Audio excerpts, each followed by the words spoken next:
Hello and namaskar, everybody. So,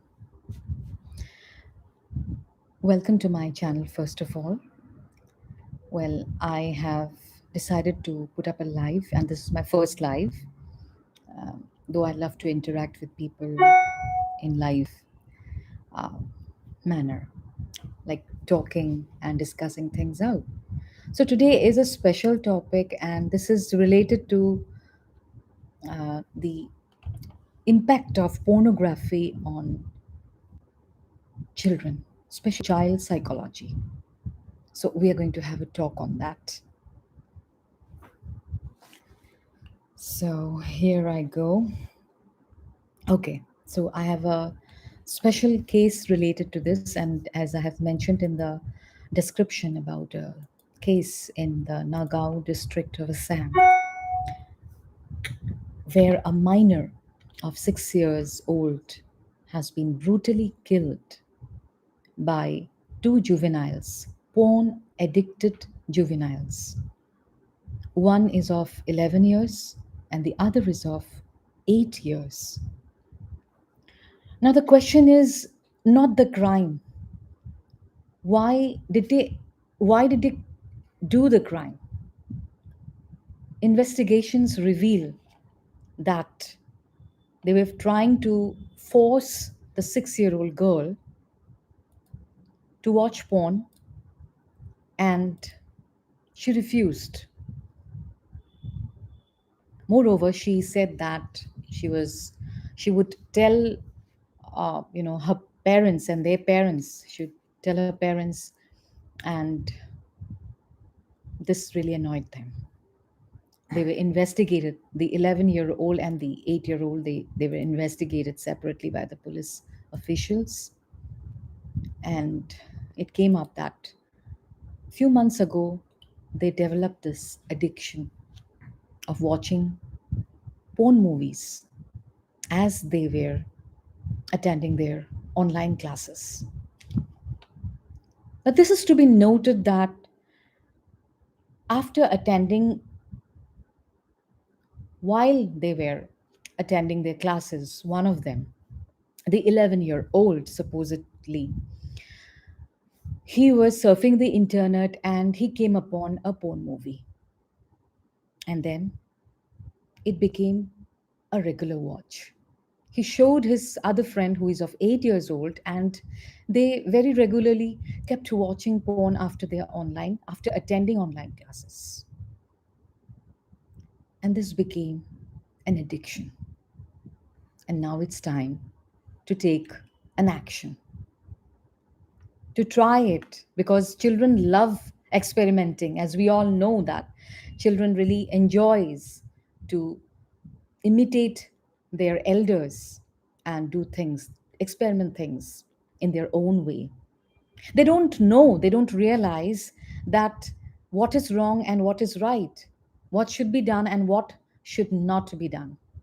Moreover, we see that child is also, if we too much interrupt a child's wish, like for example a child wants to go out but you are not letting him or her going out, then that becomes a problem, because he suppresses or she suppresses that wish which remains in the subconscious mind until it is let out. So what were the parents doing?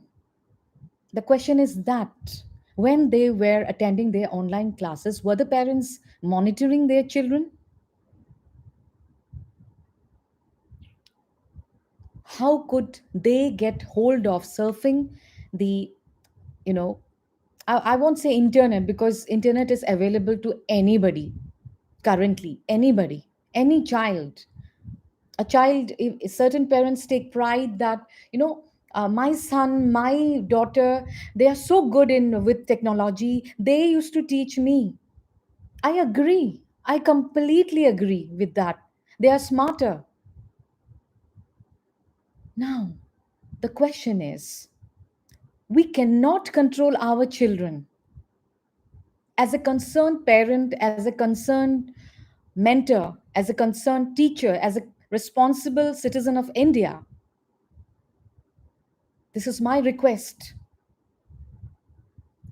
to every parent, not to control their child, but to monitor what they are doing, their activities, their behavior.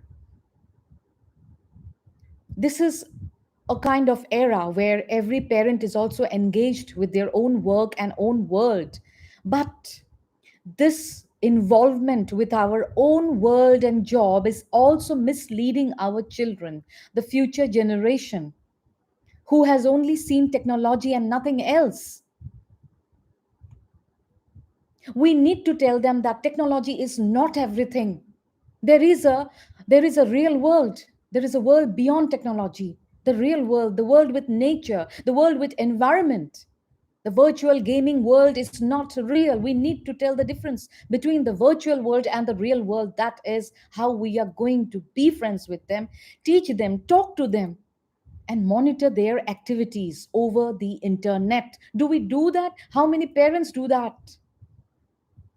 Hats off. I join my hands to those parents. If you're not doing it, please do it. We can't produce criminals. We can't produce rapists. We need our sons and daughters to be independent, be human, be kind, be good, not criminals. So I know that some of the parents, they monitor their children's activities. I know many of them they do, but many of them still do not do. They get absorbed in their own world. Let me give you an example. One day I was going to a nearby restaurant at KFC and I saw that there was a family who has arrived into the restaurant. They settled down in the chairs and they saw, then I saw that, the parents, both the parents are in their WhatsApp. They are just surfing somewhere. They were taking their phones. The children are absorbed, given to mobile phones, and they were absorbed with that. There were two old aged people, the most probably the grandfather or the grandmother and the grandmother. They were just sitting like that, helpless. Nobody's there to talk to them because the daughter-in-law or the son or the maybe the daughter or the son-in-law, they were engrossed in their mobile phones, and also the children, they were given two androids, maybe, and they were using iOS, whatever. But the thing is, what are we teaching them? Our activity, our behavior, everything is watched and observed by children. Do we all know that? The question is that, do we all know that we are being watched? Not by people. Forget about the people and the world. We are being watched and observed by our own children. How we behave, how we talk, what are we doing?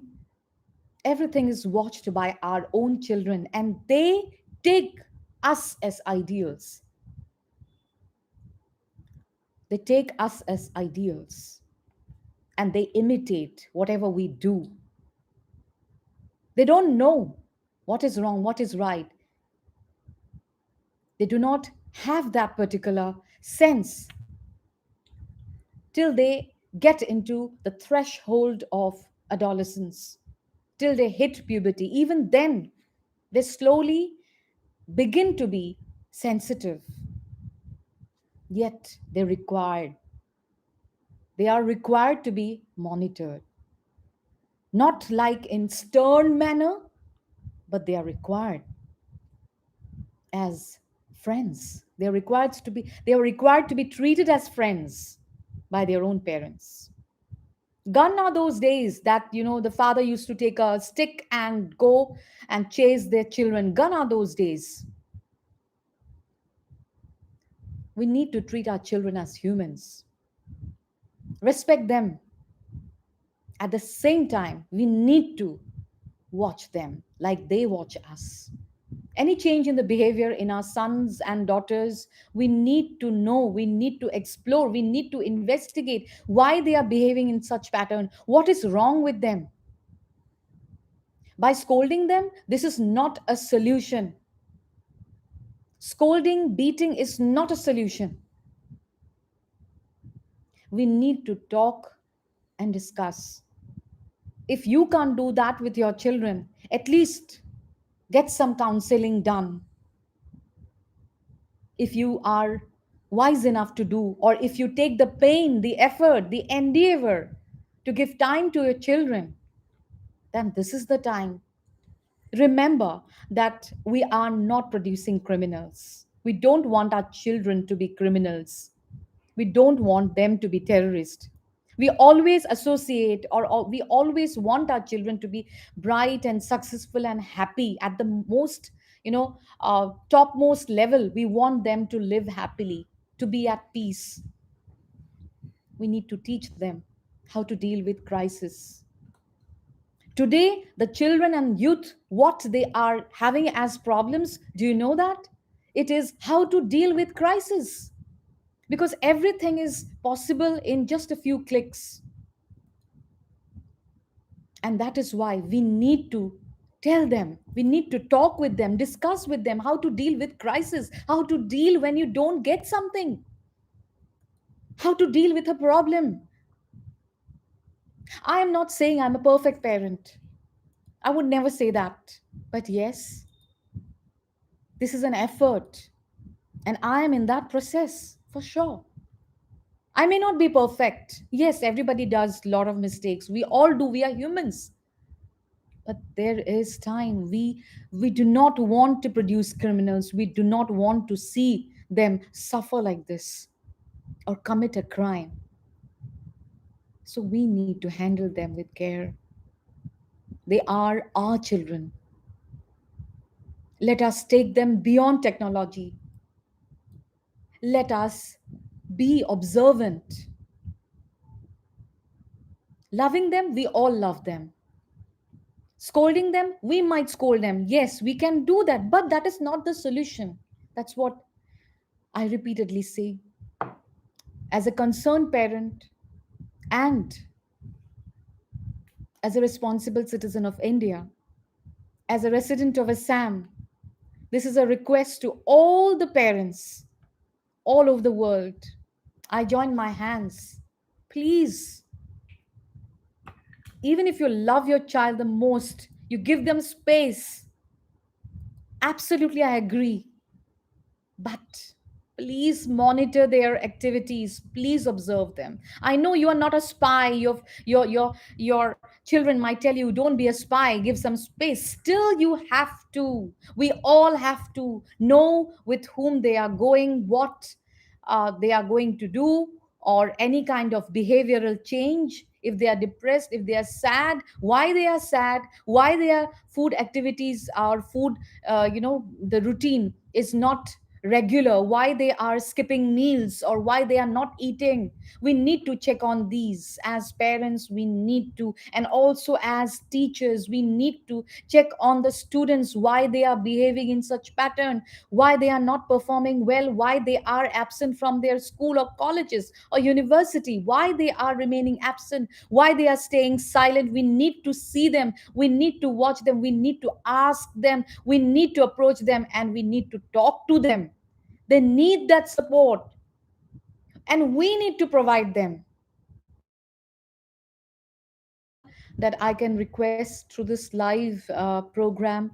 And I'm very grateful that if you all are listening, if you all are here, I'm really grateful.